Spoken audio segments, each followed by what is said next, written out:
The views and opinions expressed in the following program are those of the participants and do not necessarily reflect those of KSMQ Public Service Media Incorporated or its assigns. Today on Farm Connections, we visit a farm near Austin, Minnesota, where the land choice was made to convert the farmland back into natural habitat. We visit with some of the people that were involved in that process. We explore some of the pros, the cons, the give and the take of such a project. And we'll also take a look at this year's harvest and crop, all next on this episode of Farm Connections.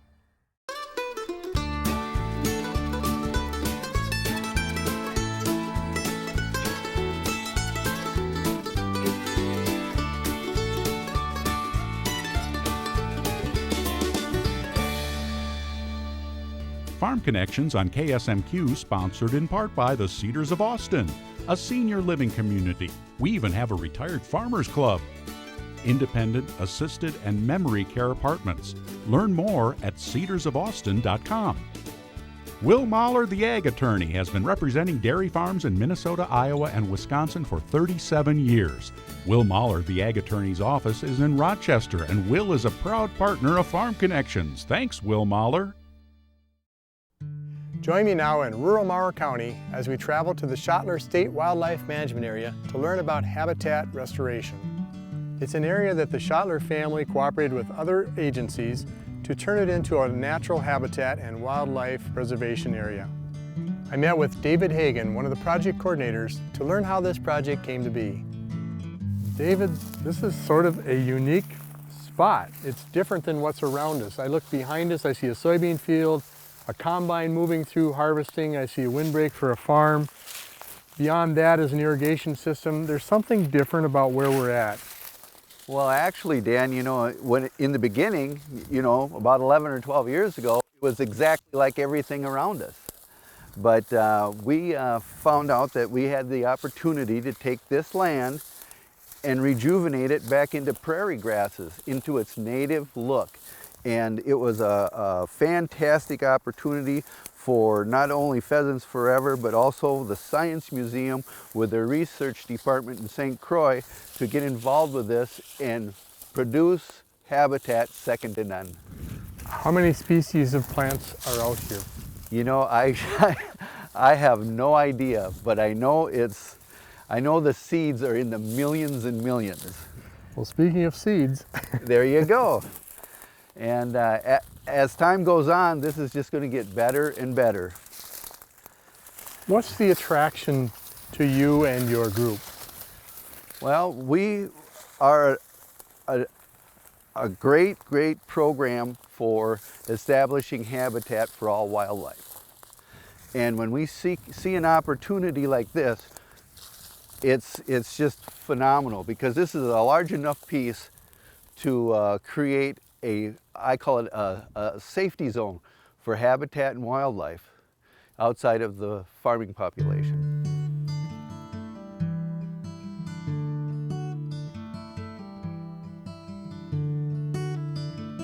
David, as we walk through the plants and bonded with the soil and the environment, you seem to enjoy it, do you?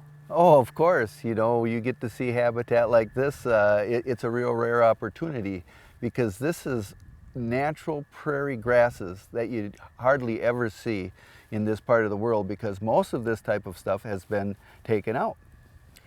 Well, you as an individual appreciate it and enjoy it and worked for it, but do you belong to a larger organization that worked for it also? Well, Pheasants Forever is the organization that helped put this together, and we did not go out and solicit this. This came to us. Tell me about that. Well, Ed and Lucy Schottler, who were the matriarch and patriarch of this land, they wished this to go back into habitat. And their sons and daughters, when they passed, got together and said, we're going to do what Mom and Dad asked us to do. And we want this to go back into habitat. And they contacted us, and that's how the ball started to get rolling. David, for every motion in one direction, there's usually a force in an opposite direction. Are there some negatives to taking land out of farm production, producing food, fuel, and fiber, and also taking something off the tax rolls? Well, Dan, you know, you kind of hit the nail on the head there, and of course there are. And what happened in this case, there were more positives than negatives. And there's always going to be, like you said, the good parts and the bad parts. But the good parts outweighed the bad parts so much that this just went forward and happened. Pieces like this enable us to create habitat for all wildlife, not just for pheasants, and to also create things that you can't do with normal agricultural land. This does a lot of things. It helps us in water quality, runoff, less erosion, and these are the things that thrill me. David, after your organization and Soil Water Conservation District and the Schottlers came together, what happened at that point after the land was acquired? Okay, that's a good one. What happens is Pheasants Forever are not able to own the property. What we do is we take it and we do everything we need to the property, and then we donate it to the DNR so it has perpetual care. Also on this particular piece of property, since we were starting over, we had to eradicate the corn and soybeans and everything that was existing here at the time and start all over with the new prairie grasses and forbs and all these wonderful things to create this natural piece of property. You spoke of research plots. How is that being used? One of Ed's grandson is named Sean Schottler, is a doctor, and he works for the research department for the St. Croix Research, and they are part of the Science Museum. And they are actually doing research on this property since it started over from scratch. They came out and did insect infestation, rodent infestation, pheasant nesting. They did all kinds of research on this, and they are continuing to do that. So we can make sure that we do this, when we do this again, we will put the proper seeds and forbs down to create the perfect habitat for birds of all kinds. David, earlier we talked a little bit about the synergy and the community of agriculture working with and around this property. And I'm thinking about landowners that are trying to get their crop in, and they're trying to, they're in the fields with their families, and I think about hunters. How does this property help some of those issues? In other words, hunters and agriculturists being in the same spot at the same time trying to do what they do. I mean, we need to respect the landowners. Oh, exactly. Well, the nice thing about this property is you can come on at any time. You don't need permission. But if you're going on private property, you should always get the farmer's permission. That is just proper and the only way to do it. If you do not do that, you're subject to being a trespasser and being charged. And I'm worried about the safety. Oh, yes. The person that's trying to farm and bring in a crop so we can eat, and the person that's out there with a weapon that isn't used to machinery. Yeah, and also children play into that as well, because there's a lot of these farmers have children running around in their woods, and we don't want to have people in there hunting when the kids are there. So maybe you can say this is a safer habitat for farm people and city people alike than maybe an active working farm. Exactly, and I can't tell you how great it is to be able to do this program with you, and how great it is to have property like this for people to come out and enjoy. I appreciate you taking the time to show it to us and tell us about it, David. Thank you very much. All right.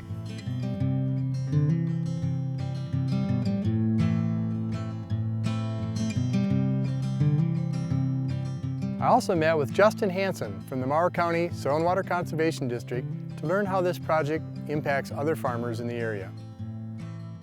Well, you're no stranger to both agriculture and wildlife preservation. What are we looking at today? Well, this is probably the closest thing that Mower County has to a prairie scene. It's a restoration project.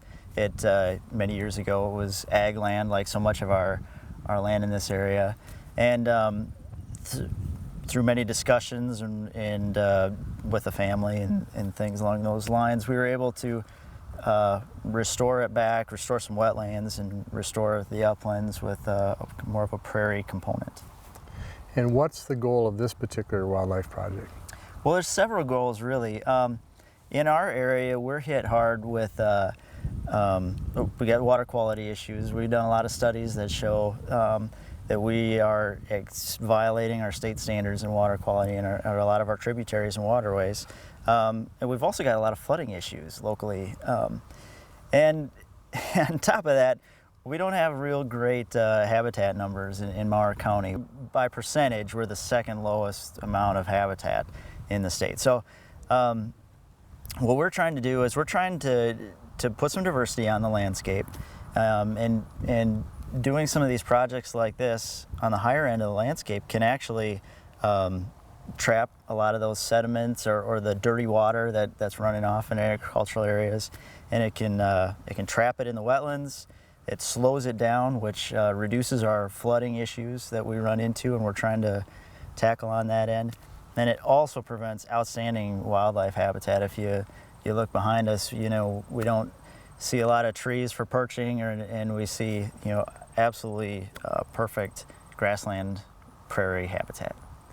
So Justin, which county has the least amount of habitat if Mower County is second? Well, according to the Board of Water and Soil Resources, we call them Bowser, Faribault County is the lowest by percentage, which is only just a couple of, not even a full percentage point, I think, just a couple tenths. And I think that's pretty common for our area. That Faribault is just right down I-90 to the west a little bit. So that's pretty normal, I think, for our area, for the southern to south central, southwest part of the state.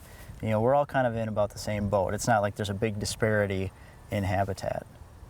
And some would perhaps argue that's a good thing because we have tax revenue and we have jobs and we have economic development. Why is lack of habitat somewhat of a concern, or should it be a concern for agricultural counties?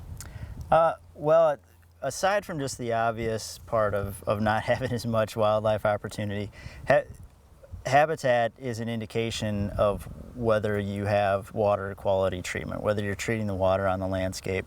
I know that our area has had issues with flooding, but there's several other areas around the state, and we spend a lot of money doing big structures and things like that to control floodwaters. But we found out that if you just put grass like this on the landscape, that you're getting those runoff and reduction numbers the same as what you're getting by spending a lot of money on a structure. So I guess that's the long answer to saying there's always multiple benefits to having habitat on the landscape. It's not just habitat, it's all the things that come with that kind of practice and incorporating that into the landscape. Well, as we look around the horizon, we see some very mature farmstead groves, and we see maybe some hardwoods along with conifers along the water streams. What was here? What was here during that time? Was it both prairie and forest, or was it strictly prairie? I think for this area specifically, we were mostly prairie. Now you don't have to go very far in either direction when you get into some of these tributaries. The Cedar River's not that far away from here, and we have several tributaries that go into the Cedar. And in some of those riparian areas, we had more trees and things like that. But in this specific area right here, we were definitely in a prairie world. So is it safe to say that most of the trees behind us and around us have been planted by agriculturists or farmers? Yeah, well, many of the trees that we see are planted because we're very flat and wide open. We're in the middle of ag country here, so a lot of those trees are planted to protect farmsteads and knock down some of that wind and keep our heating bills a little lower during the winter. Well, speaking of fitting in, as I look at this particular setting and I see the cornfields and the soybean fields, when you speak about habitat, what exactly does that mean? What is habitat? Yeah, that's a good question, because it comes in so many different forms, and I think habitat here isn't the same as what it is up north. A lot of people think, and we hear this a lot in the office in the SWCD world, habitat, folks like to plant trees because you grew up, trees are good, more trees are good, and in many ways that they are. But places like this, prairie has its place in the ecosystem and in the habitat world as well. And if I know that when we talked about it when you came in today, this looks a lot like weeds. And a lot of the farmers, when they come in, they talk about a program that we worked with them on, and they say, well, the weeds are coming up really good this year. You guys should really like what you're seeing. And there's not, if you look at it with the naked eye, they do look like weeds, but there's a lot of diversity out here. There's a lot of diversity in a prairie. I think I heard once that there's 240 different species that were on the prairie. I don't know that all of those were growing right here, but it just gives you an idea of how much diversity there was on the landscape. And so that's what habitat is.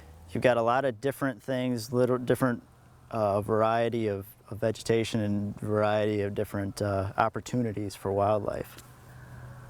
You mentioned weeds. Let's say a farmer is next to this and he looks over and maybe, such as myself, as a young person, I spent many hours walking rows of beans. We were after common cockabur and Canada thistle largely. Mm-hmm. We were trying to keep that seed from spreading because we knew that if it spread, it could take over our fields, our crops that my folks ran, and it could be a real problem. And if a farmer in Mower County does not control weeds, he has the county weed inspector come out and says, I can fine you. Mm-hmm. So you can see they might look over here and say, do you have the same rules to follow as they do? Well, and that's just an educational component. And I guess that's a nice thing about being in an SWCD in our office is we're always having one-on-one contact with our primary customers, which is the farming community. We're in a very heavily ag area. And we've had open discussions about that. They've said, well, is this stuff going to encroach on me? Is this, is there anything I need to be concerned about? But for the most part, the farmers that I work with are very well educated on the work that we're doing. Now, they know what a thistle looks like, and when there's thistle growing in conservation land, oftentimes we'll get a phone call about that, or they'll work with the neighbor on those things. But our farmers are pretty bright guys. They know what a lot of this stuff is and what we're trying to accomplish out here, and they've got pretty good trust that we're not going to put stuff we're not going to plant stuff in those fields that's going to have a negative impact on them. So this particular site, habitat for pheasants, is regulated by the same ordinances that would impact a producer of corn and beans as far as noxious weeds? Oh, absolutely. Yeah. Yep. Actually, this started out as a Pheasants Forever project, and Pheasants Forever kind of walked this project through the process. Ultimately, the state of Minnesota manages it long term. See, we don't have a mechanism as a local Pheasants Forever chapter to manage it long term. So we hand it over to the people who have the history and the resources of managing that, which is the DNR. And I know that the farmers are all over these sites. If the DNR isn't up to par with their weed ordinances, then they make that well known. Your agency was instrumental in helping this become a habitat site, and what involvement did it have? On a couple different levels. We had provided some technical support on the wetland restoration itself. We also participated in the seeding. We've got some equipment and some things along those lines, and so in a coordinated effort with the family, and how we're going to lay out the seeding plan and things like that. So we participated in that level as well. And then there's a construction oversight part of it where if you look around us, we are kind of a little bit of an island here. We've got one patch of habitat surrounded by quite a bit of corn and soybeans. And all these areas are all tied together through drainage, or a lot of them are tied together through drainage. And we don't ever do a project that has a negative impact on a neighbor. In fact, most of the time we're able to fix tile or reroute it in a way that improves upstream drainage. And that was what we were able to do on this site. We went up to the neighbor, we picked up his tile with a solid, non-perforated tile so that the grass wouldn't grow in there, and he wouldn't have maintenance things to worry about down the line. And then we redirected that and hooked it right back up with the guy downstream. So we were able to reach our goals, have good wetland restoration, and at the same time, keep the guy upstream, keep his productive land productive. And the guy downstream, we were able to keep him happy as well, because we didn't dump water, have a negative impact on him. What would you say to the person that looks at this and says, we could have used that land for food production? I think what happens oftentimes, the program is set up in a way where we're targeting marginal land. Like that's the stuff we want the most. The land that isn't tiled very well, or if it is, it's an undersized tile, or it's just not draining right. Those are the areas we target. Now, there has to be a little bit of give and take on everything, because we deliver programs. You know, we can't dictate what a landowner wants to do, or a homeowner. We have to work with what they want to do and their goals as well. So in a project like this, there is some give and take. There's the land you're looking at right behind us would be just fine for producing corn and soybeans. But as it was, it didn't work out for a business decision for the family that did this project to say, well, I want to leave off 20 acres and put the rest of it in, or 30 acres, or whatever that might be. You know, I want to leave off the most productive. It just worked out better for them to say, let's just do the whole thing and put it into a project. And that worked out good for the local chapter and for the Department of Natural Resources. I like my job and what we do so much because we're where rubber meets the road. We have the conservation end of it. We're trying to reach goals, but we also understand that there's a farming component, and there's a very real business side of it, and there's give and there's take, and at the end of the day, you're usually getting the most responsible planning is done on the land. And how can the public use this particular site near Austin to learn and to experience what it's like to be on the prairie? Right. Well, you bring up a very important part. Is education is always an ongoing part of what we're trying to do, and working with the public. We'll have a field day out here next June or July. We're going to have a prairie walk, you know, where people can come out and learn what all the different plants are, and I'll be right there with them, you know. But I think understanding that we've changed a lot in the way we look at things, and even in the conservation world, we're learning more and more things as more technology becomes available, the way that we assess the land. And so we're getting more precise, you know, in our planning, in the way that we put conservation on the land or habitat on the land. So I think, you know, we keep working with landowners, and the best way to do that, we work with them one-on-one. You know, when they walk in the door, you're meeting on a site like this, or this guy's farm right down here. You're meeting over a cup of coffee at a kitchen table, and a lot of times it's just like what we were talking about before. You know, you educate a neighbor, and he educates his neighbor, and they talk to the people that they trust, and it's just you try and get that mushroom effect, and you're just trying to get the outreach that way. Justin, this has been very meaningful, and it's nice to get some insight. Thank you very much for joining us. Thank you for having me. I appreciate it.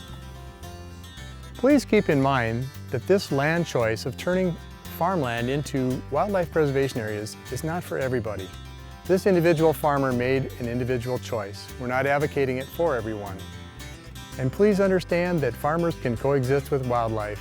And we're going to close the show today with scenes of the harvest, very close to the same place where we have wildlife and prairie restoration. Thanks for joining us on Farm Connections, and we'll see you next week.